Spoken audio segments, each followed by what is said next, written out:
আসসালামু আলাইকুম। উপন্যাস অবরুদ্ধ নিশীথ, পর্ব ৫৫। লেখনীতে তেজস্মিতা মুর্তজা। ফজরের আজান পড়েছে কোথাও বা, কিন্তু বড় ঘরে শব্দ, আলো, বাতাস প্রবেশ নিষেধ। দেয়াল পুরু, মেঝে সমতল থেকেও বেশ কয়েক ফুট নিচু। মুরসালিন শরীরের ব্যথায় ঝিমিয়ে বসল। জয় থেমে গেছে, তার গল্পবোধই শেষ। সে ক্লান্ত হলেও খুশি।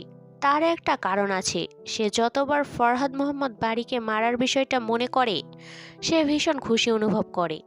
এইমাত্র সেই কথাটা বলার ফলে ভেতরে খুব খুশি অনুভূত হচ্ছে। একবার রূপকথা বলেছিল, অন্তু, যতদিন তুমি জীবিত আছো কোনো অভিজ্ঞতাকেই চূড়ান্ত ভাববে না। মৃত্যু মুহূর্তেও তোমার চিরস্থায়ী একটি ধারণা ভেঙে যেতে পারে। কথাটা ভুল নয়। অন্তু আজ গল্প শুনতে শুনতে উপলব্ধি করেছে বিষয়টা।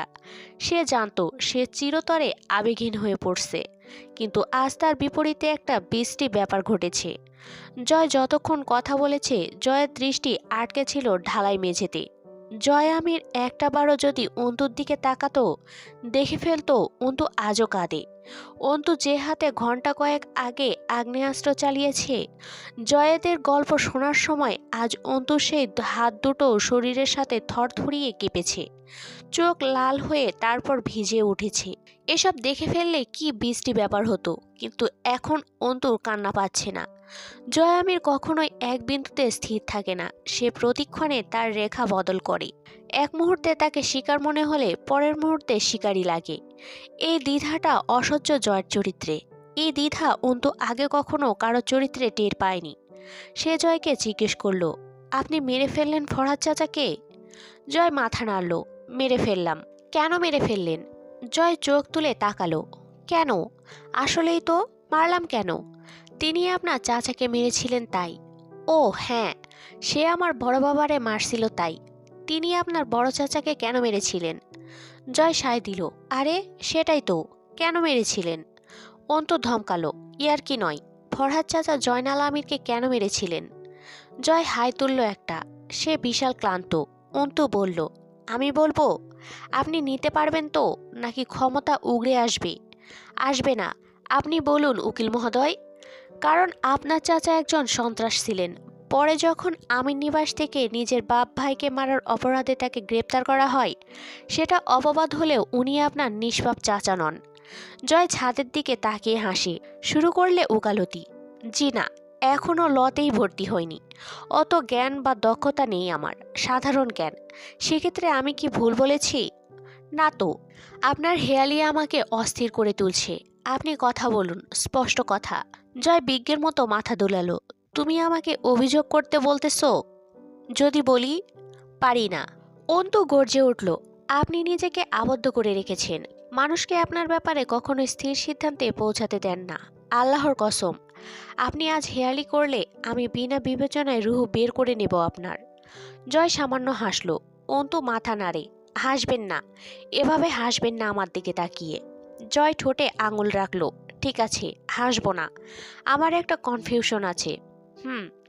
জয় ফিসফিস করে বলল, অর্থাৎ তুমি আমার সব জেনে তবে চূড়ান্ত সিদ্ধান্ত নিতে এতদিন কাটালে? মারবে না ছাড়বে? হ্যাঁ, কেন মারবে? জয় আমির কেমন, কেন এমন? এত কৌতূহল কিসের আপনার ঘরোয়ালি? অন্তুর কণ্ঠ নিচু হলো। এমন জলজান্ত এক ঢেউ যা সবকিছু ভাসাতে সক্ষম। তার ভাষার গল্প জানতে একটু কৌতূহল জায়েজ। জয় হাসি মুখে একটা ঢোক গিলল। এতে তার পুরুষালী গলার উঁচু স্বরনালীর অ্যাপলসটা ওঠানামা করে উঠল একবার। সেখানে খোঁচা খোঁচা দাড়ি, বড় মোহনীয়, সৌম্য, অভিজাত পুরুষ লাগে তাকে মাঝে মধ্যেই। জমিদারির রক্ত রক্তের দায়ে ধুয়ে আলকাতরা হলেও তা ভুলভালে রং চকচক করেই ওঠে বোধহয়। জয় আলগোছে অন্তুর হাত দুটো নিজের বাহু থেকে ছাড়িয়ে নিজের দুই হাতের মাঝে নিয়ে খেলতে খেলতে বলল, এত পেরেশান কেন হচ্ছ? অন্তু জয়ের চোখে তাকালো। খুব খেয়াল করলে দেখা যায় জয় আমিরের চোখের মণি অতিরিক্ত কালো, একদম কৃষ্ণগহ্বরের মতো, যেখানে আলো অস্তিত্বহীন। অন্তুর নজর স্থির রেখে ধীর আওয়াজে বলল, আমি প্রথম রাতে যখন আপনার কাছে নিজেকে সমর্পণ করেছি আপনার ভেতরে প্রবেশ করার উদ্দেশ্যে, পুরুষের উত্তেজনায় নারী তাকে পুরোদমে শোষণ করতে পারে। আমি সেদিন এক অসুস্থ জয় আমিরকে পেয়েছিলাম। যার ভেতরটা শূন্য কিন্তু পুরো দেয়ালে ঘেরা। সেই দেয়ালের গণ্ডি সীমানায় প্রতিক্ষণে ফাঁপা হাহাকার ছিটকে বেড়ায়, কিন্তু সেই পুরো দেয়াল তা বাইরে আসতে বাধা দেয়। কে বলে তুমি উকিল হবে? আমি বদদোয়া দিলাম, তুমি দুনিয়ার সেরা, বিশাল, বিরাট, অনেক বড়, বৃহত্তম, মহান সাহিত্যিক, কবি, দার্শনিক হবে। এখন বলো বদদোয়া কেন দিলাম? কারণ আপনার দোয়া কবুল হবার চান্স নেই। দুজন দুজনের চোখের দিকে তাকিয়ে হেসে ফেলল। পর মুহূর্তে চোখ নামালো দুজনেই। জয় ঝুঁকে পড়ে নিচু গলায় জিজ্ঞেস করে, আর অসুস্থ জয় আমিরের কাছে আপনার সেদিনের বলিদান আপনাকে কি জানালো? আর সেদিনের আমার সেই বলিদান আমাকে শুধুই জানিয়েছে জয় আমিরকে জানতে হবে গোড়া থেকে। আমি আপনার চঞ্চল পাপিষ্ঠ সত্তার পেছনে আরেকটা জয় আমিরকে খুঁজেছি। অথবা আমি সেদিনই পারতাম আপনাকে কুচি কুচি করে কাটতে, কিন্তু আপনি জানেন আমি আপনাকে কখনোই মারার চেষ্টা করিনি। উত্তেজিত করেছি, অতিষ্ঠ করেছি, খেপিয়ে তুলেছি, কিন্তু চূড়ান্ত আঘাত করিনি। আজকে এই দিনটাকে নিয়ে আসতেই হয়তো এত আয়োজন, অথচ আজ এই মুহূর্তেও আমার মনে হচ্ছে আমি সেখানেই পড়ে রইলাম। দ্বিধা, জটিলতা, অস্থির সিদ্ধান্ত রেখা। এখনো মনে হচ্ছে আপনার বিচার করা যায় না, আপনাকে বিচার করা যায় না। বহুদূর হিসেব করে ফিরেও হঠাৎ চোখ মেললে দেখা যায় আমি সেই একই বিন্দুতে আটকে রয়েছি। কে জয় আমির? কেমন সে? কেন এমন সে? তার দায়ভার কিসের ওপর ন্যস্ত করা যেতে পারে? এমনটা হবার ছিল না, কিন্তু আমি বিবেচনার বিন্দু হারিয়ে ফেলছি। আপনার এত এত পাপ, প্রাপ্তি, আঘাত আর ক্রমিক ঘটনাবলী এক বিন্দুতে শান্ত হচ্ছে না। তার ওপর আপনার আজব ব্যক্তিত্ব, যতটুকু খুলছি ততটুকুই পেঁচিয়ে যাচ্ছে। তবে একটা কথা উল্লেখযোগ্য, আজ এখন আমার ব্যক্তিগত দেনা পাওনা আমি পাশে রেখেছি। তা আমার আপনার একান্ত হিসেবের খাতায় জমা থাক আপাতত। জয় মাথা নাড়ল দুপাশে। মেরে ফেলো, শুট মি। গুলি দেব? লোডেড ম্যাগাজিন আছে মনে হয় একটা পকেটে। এইটা অটো সেমি মাল। একবার ম্যাগাজিন লোড করবে, এরপর ব্যাস, বুম বুম বুম। দেব দেব সিস্টার। জটিলতাকে জিয়ে রাখা মানেই কসরত। উড়িয়ে দাও, বিদ্রোহ করো, ভেঙে ফেলো আমার ভিত, চেরা বেড়া করে দাও, একদম খুলিডুলি। অন্তু তাকিয়ে রইল কেমন করে যেন জয়ের দিকে। একটু বিরক্তি, একটু কৌতূহল, হয়তো কিছু ঘৃণা অথবা বিরোধ কিংবা অনুরাগ হবে হয়তো। জয় মেঝের দিকে চেয়ে থেকে হাসল। এভাবে তাকিয়ে থেকো না ঘরওয়ালি। অন্তঃস্বর বিরক্তিতে মিশিয়ে কঠিন হলো। কেন? আমার মনে হবে তুমি আমার অতীত শোনার পর আমার দুঃখে দুঃখিত হয়ে আমার উকালতি করতে চাইতেছো। অবশ্যই তুমি অনেক বড় উকিল হতে পারো, কিন্তু জয় আমির তোমার মক্কেল হতে পারে না ডিয়ার। জয় চোখ তুলে চট করে একবার চোখ মারল। অন্তু হাসল, চোখ সরিয়ে বলল, অবশ্যই আপনি অনেক বড় ক্ষিপ্রবাজ হতে পারেন, কিন্তু আপনার পোষ মানার ক্ষেত্রটার অনেকটা ঘিরেই হতে পারে। আর বাস পাখি পোষ মানলে সে তার পোষকের আওতায় স্বীকার করে। চট করে অন্তু কথাটা ধরাতে না দেবার লক্ষ্যে দ্রুত প্রসঙ্গ বদলালো। সন্ন্যাস গ্রহণ করলেও পারতেন। কারো দয়া, উপদেশ, আদেশ, অনুরোধ, ভালোবাসা সবকিছু থেকে মুক্ত হয়ে লুঙ্গি ছেড়ে শালুগায়ে দিয়ে বেড়াতেন। জয় আচমকা মাথা ঝাড়া মেরে হেসে উঠল, কিছু একটা এড়িয়ে হাসল। করব। তোমার একটা ব্যবস্থা করে ডিরেক্ট বাম ভোলে, হক মাওলা, ধরো কলকি, মারো টান। অন্তু বিরক্ত হয়ে আলতো ঝাড়া মেরে নিজের হাত ছাড়িয়ে নিয়ে দীর গলায় মুরসালিনকে জিজ্ঞেস করল, সেলিম ফারুকী যা করেছিলেন তা আপনার পিতা জানতেন? কখনোই জানতে পারেননি। আমি জেনেছি কথাটা সেলিম ফারুকীরও মৃত্যুর পর। অতদিনেও জানলেন না কেন? সন্দেহ হয়নি কেন কখনো? হামজা ভাই যা বলে এসেছিলেন তারপর আর কখনো মাদ্রাসার ত্রিসীমানায় প্রবেশ করতে পারেনি সেলিম। তার আগেও সন্দেহ হবার কথা। আর যতদিনে মেয়র সাহেব গিয়ে তামাশা করে এলেন ততদিনে জয়া আমিরের ওখানে থাকা 3 বছর হয়ে গেছিল। হুমারিয়া মায়ের সঙ্গে যা হয়েছিল তার কোনো তদন্ত 3 বছরের মাঝেও কেন করেননি আপনারা? জয় মুখ ভেঙচালো মনে মনে। শালির মেয়ে স্বামীকে স্বামী মানে না, অথচ তার মাকে মা ডাকে। শালি ভণ্ডর ঘরের ভণ্ড। তোর পেছনে কুত্তা ছেড়ে দিয়ে দৌড়ানি দিলেও মনের দুঃখ মিটবে না। মুরসালিনের মেরুদণ্ডে কঠিন ক্ষত। সে দেয়ালে হেলান দিল, তারপরও চোখ বুজে বলল, ঘরের শত্রু বিভীষণ হয়ে গেছিল। আব্বা কোনোদিন ভাবতেও পারেনি সেলিমকে ধরে জিজ্ঞেস করলে সব জানা যেতে পারত। অন্তু বলল, যুক্তি দুর্বল লাগছে। তার সঙ্গে আপনাদের শত্রুতা ছিল, হোক সেটা ধর্মীয়ভাবেই। ওনার পথ আলাদা ছিল, উনি ভণ্ডদের অনুসারী ছিলেন, তবু আপনাদের সন্দেহ হলো না। আর আমার ধারণা উনি এসে আপনাদেরকে খোঁজ দিয়েছিলেন জয় আমির ও আমার ব্যাপারে। ঠিক, সেটা কিভাবে নিলেন আপনারা? সেলিম কোনোভাবে জানতে পেরেছিল আমিরদের বউয়ের ওই অবস্থা, এমনটাই জানিয়েছিল সেলিম। আব্বা জানতো ওই জয়কে উদ্ধারকারী, ওর দিকে সন্দেহ না যাবার এটাই একটা কারণ। আরেকটা বিষয়, জয় আমিরকে সেদিন জবাই করার প্রচেষ্টা করা হয়েছিল, কিন্তু ওনার আম্মা মরে গেলে অথবা মেরে ফেলা হলেও পরে জয় আমিরকে কেন জীবিত অবস্থায় জঙ্গলে ফেলে রাখা হলো? কেন? এটা আমি পরে জানতে পেরেছি। জয়নাল আমির গ্রেপ্তার হবার খবর পুরো দিনাজপুর তোলপাড় হয়ে জানাজানি হলো, কিন্তু জয় ও ওর মাকে ধরার জন্য বেশ কয়েকটা দলের সাথে সাথে রক্ষার জন্য আবার রাজনাজগরের লোকজন জঙ্গলে ছড়িয়ে পড়েছিল সেদিন। পায়নি ঠিকই, তবে ভয় পেয়ে ছেড়ে দিয়েছিল সেলিমরা, পরে জঙ্গলে ফেলে যায়। এবং বলাই বাহুল্য সন্ত্রাস সংগঠনে জয়নাল আমির ও আজগরের দোসর ছিল, এবং এজন্যই সেই কৃতজ্ঞতায় এই মাতাল আজও চাটে ওদেরকে। জয় দুম করে লাথি মারল মুরসালিনকে। টিনের চালে কাওয়া, তুমি আমার শাওয়া। বিটির শালি, তোর মাকে কিন্তু যখন তখন সালাম দিয়ে আসবো। তোর ফেদা পেঁচালে রাত গেল, কথা কম ক আর আস্তে ক, আমি একটু ঘুমাই। Good night. সে লোহার সাথে মাথা ঠেকিয়ে ঘুমিয়ে পড়ল। খুব ঘুম পাচ্ছে তার। মুরসালিন ব্যথা পাওয়া স্থানে হাত চেপে ধরে পড়ল।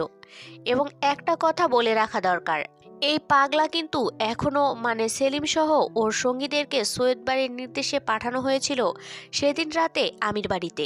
জয় বলল, হক কথা ৩৬ বার স্মরণ করা যায়। মুরসালিন বলল, তুই না মরে গেলি এই মাত্র? ধুর শালা, এত তাড়াতাড়ি তো মানুষে মুতেও না, মরবো মানে ঘুমাবো কেমনি? মুরসালিন অন্তুকে জানালো। আব্বার খুব অনুগত ছিল সেলিম। আরেকটা বিষয় আছে। অন্তু জিজ্ঞেস করলো, কি বিষয়? সেলিমের বড় বোনকে কিন্তু জয়নাল আমিরের সঙ্গীরা ইজ্জতহারা করে মেরেছিল যুদ্ধের সময়। সেজন্য সেলিম ফারুকের পরিবারের কাছে আব্বা বংশের বড় ছেলে হিসেবে একটা দায়বদ্ধতা ছিল। সেলিমের ছোট বোনকে আমার মেজ চাচা বিয়ে করেছিলেন দোষ ঢাকতে। নয়তো যেমন জয়নাল আমির ভাবতেন আমাদের মাদ্রাসা আমার দাদু মিলিটারির জন্য ছেড়ে দিয়েছিলেন, ফারুকিরাও ওইরকম একটা ভুল বুঝতে খুব তৎপর ছিল। ওরা ভাবতো আমার পরিবার নিজেদের কোনো পাপে এতগুলো প্রাণ হারিয়েছে জয়নাল আমিরের হাতে।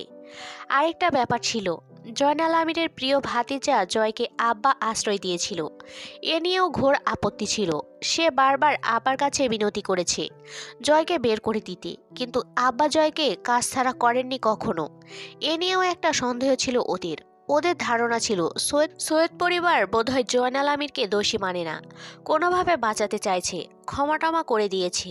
এজন্য জয়ের পক্ষ হয়ে অথবা জয়ের মায়ের বিচারের জন্য ওদের সঙ্গে কোনো আলাপে আব্বা যেতে পারেননি খুব একটা।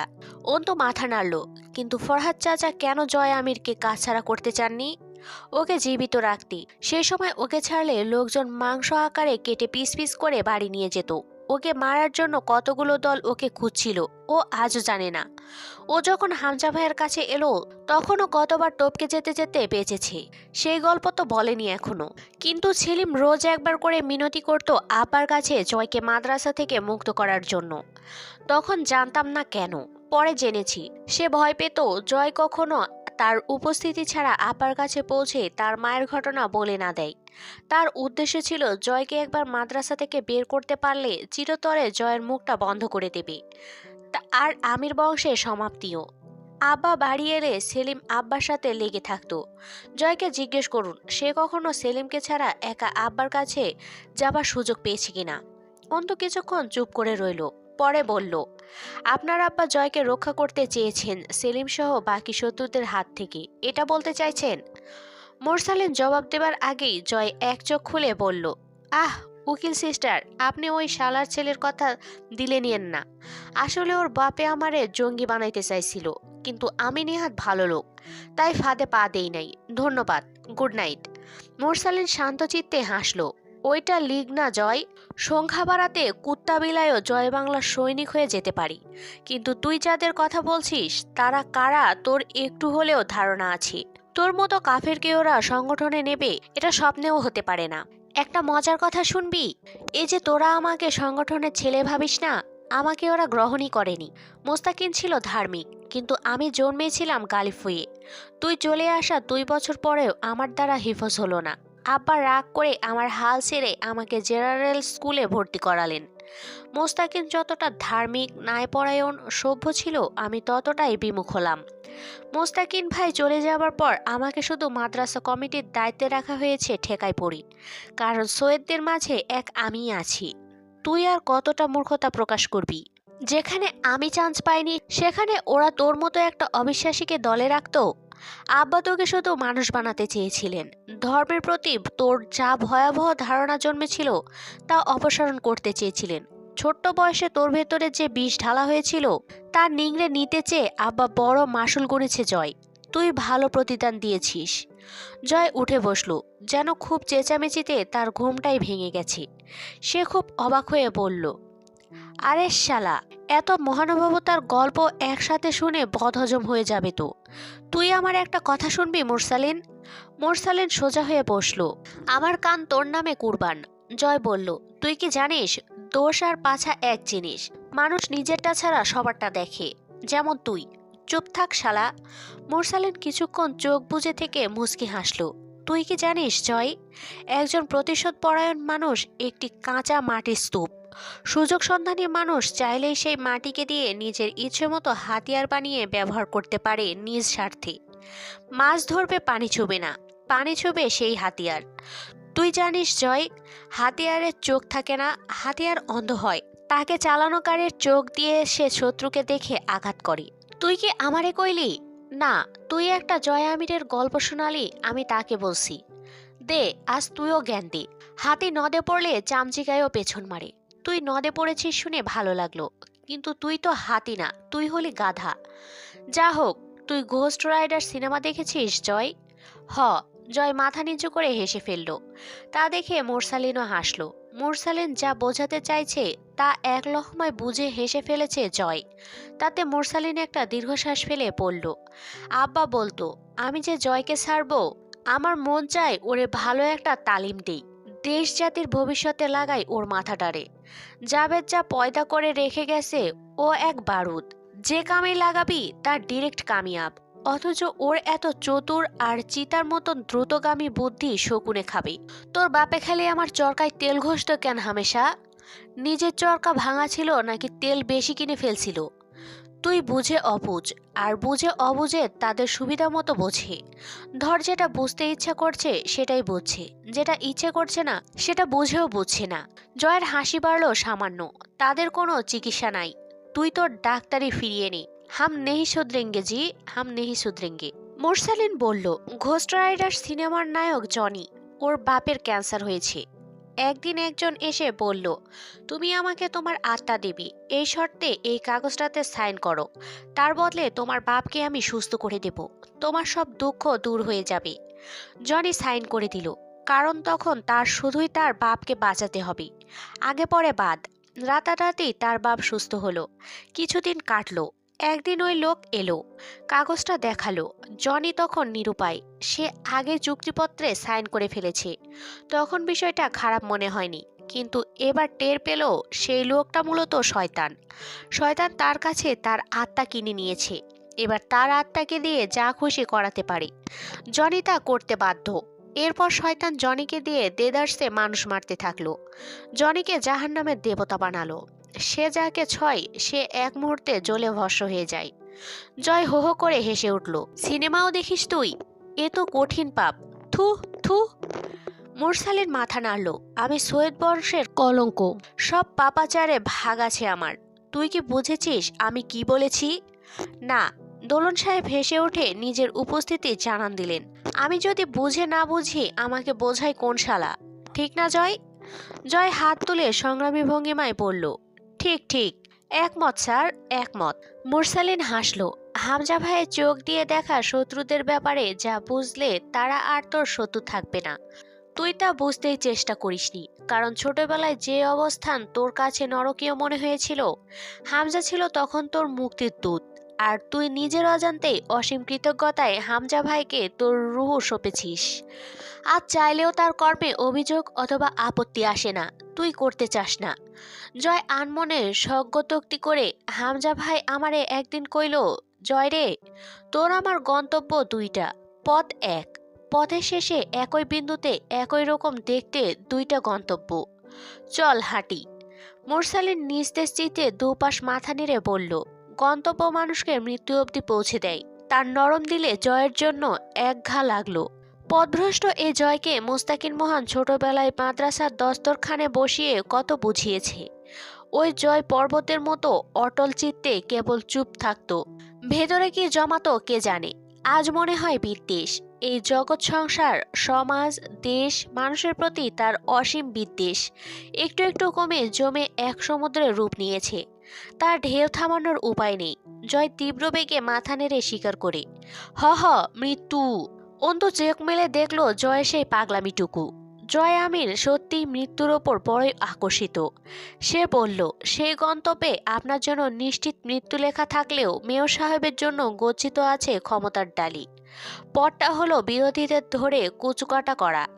তাতে আপনার ভেতরে ইনপুট করার প্রতিশোধের বিষাক্ত প্রবৃত্তি মিটবে।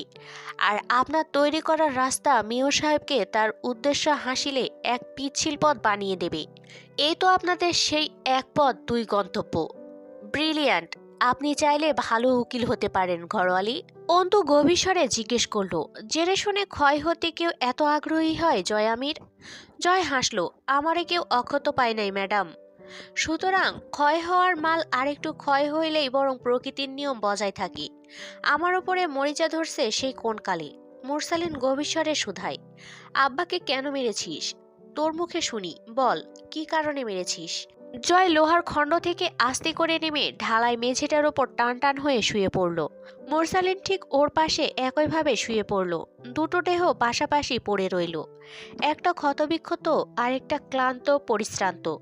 আমার বড় বাবাকে আমি শেষবার কবে দেখেছি জানিস? সেই রাত্রিরে, ওই রাত্রিরে বড় বাবা তার ভাবিকে বলেছিল, জয়কে নিয়ে পালান ভাবি, জলদি যান। তোর বড় বাবা বিশাল বড় হিরো ছিল রে জয়। আমার বড় বাবা ছিল। আইন, রাষ্ট্র ও দেশের মানুষের কি ছিল? জয় হেসে ফেলল, আইন, রাষ্ট্র, দেশের মানুষ?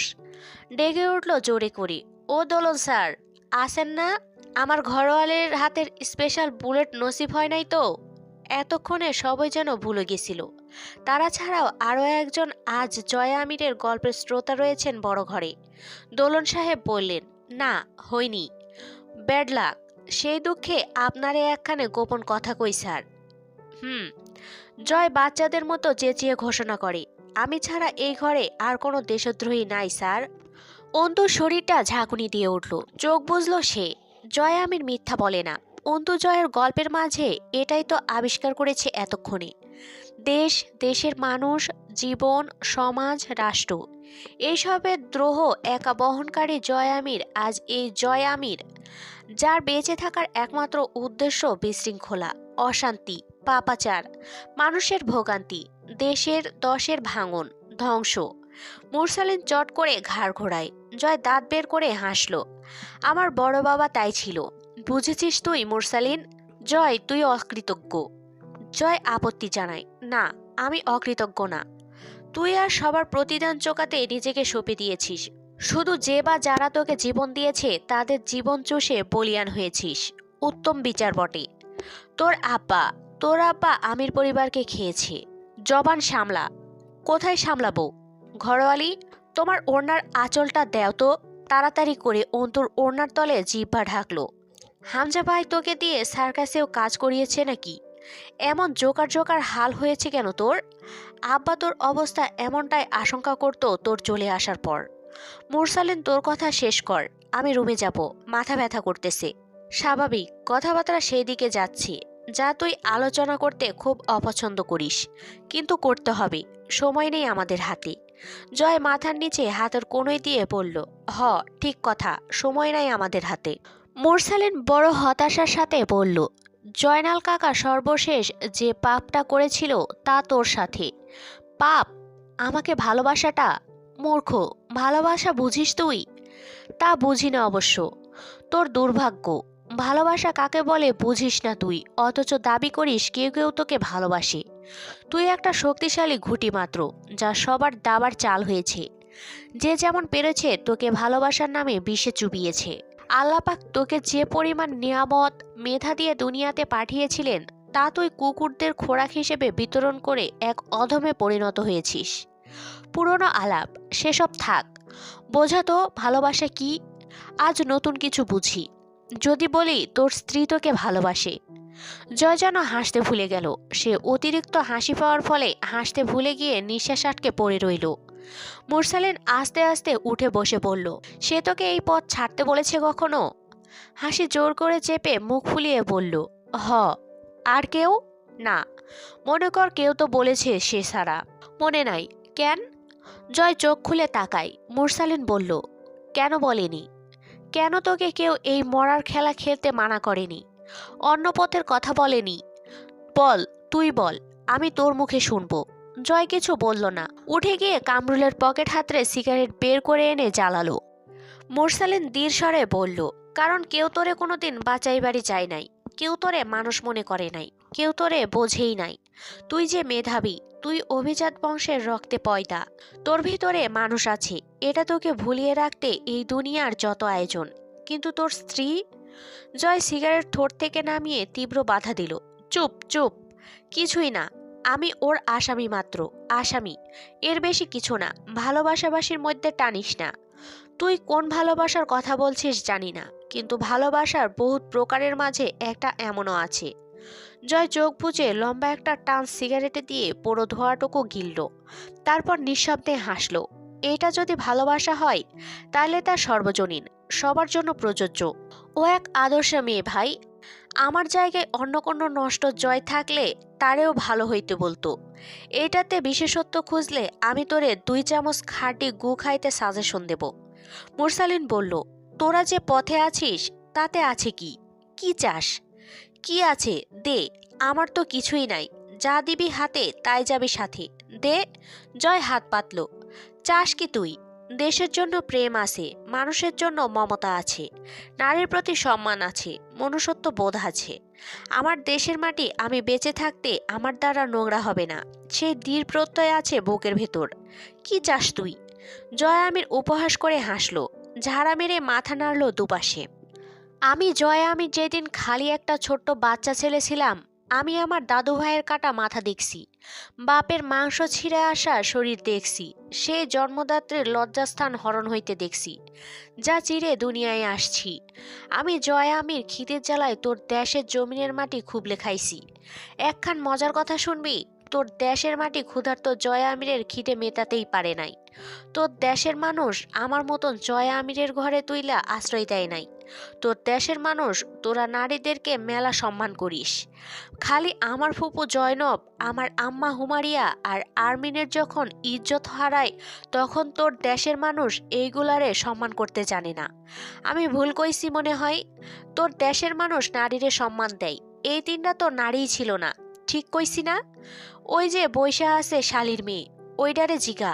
ওইডারে যেদিন বেশ্যামাগি বানাইছি আমি আমির, তোর সমাজ দেশের মানুষে ওরে একবার জিগায় নাই পর্যন্ত। ওই চেংড়ি আমিরের পোলাই তোরে সত্যি শুইছে নাকি? জিগাওয়ারে। দেখ ওই শালি আইজও কান্দে খালি, কিছু কইবার পারে না, কইবার পারে না। ওরে ওই দিন আমি আমার নাম না দিলে ওই কবে বদনাম হইয়া খতম হইয়া যাইতো। তোর দেশের মাটি ওর বালডা ছিটত। তোর দেশপ্রেম কারে কি দিছে? তোরে কার বালডা দিছে? আজ এইখানে পৌঁছতেছিস মাসের পর মাস। এই তো হ, তোর দেশ সমাজ মেলা ভালো, মহান মহান। আমির আবারও হেসে ফেলল, কেমন করে যেন। তোরা তো ভালো আছিস মুরসালিন। আমি এক আমির খারাপ হইলে তোর দেশ দুনিয়ায় থেকে কিচ্ছু খসবে না বা জোড়া লাগবে না। জয় অন্তুর হাতখানা আবারও শক্ত করে চেপে ধরল। সেই হাত ঝোড়া থরথর করে কাঁপছে। জয় কিন্তু ভুলেও তাকালো না অন্তুর মুখের দিকে। আরমিনের কান্না সে দেখে না। ওই চিংড়ি কাঁদলে আড়ালে কাঁদবে, আজ সামনে কেঁদে ফেলেছে, সেই দোষ তো জয়ের না। অন্তু হাতখানা চেপে ধরে ওকে নিয়ে গা ঝেড়ে উঠে দাঁড়ালো আমির। ছেড়ে দে আমায় মুরসালিন, একজনও আমি আমির হব। পরের বার মাটি হয়ে হুমারিয়ার পেটে জন্মাবো। সেইবার তোরা কেউ চাইলেও আমারে আর আমির বানাইতে পারবি না কইলাম। এইবার খালি আমারে আমির হইতে দে।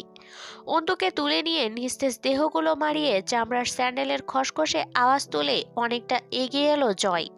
পিঠ পিছে অন্তুর ওড়না ঝুলছিল, তা এক হাতে গায়ে জড়িয়ে অন্তুকে আগলে নিয়ে বড় ঘরের মাঝ বরাবর পেরিয়ে আসার সময় মুরসালিন আওয়াজ দিল, জিন্না আমিরকে আমি মারিনি জয়। তোর গল্প, আমার কথা আর তোর ভুল বোঝাবুঝি শেষ হতে এখনো অনেকটা বাকি।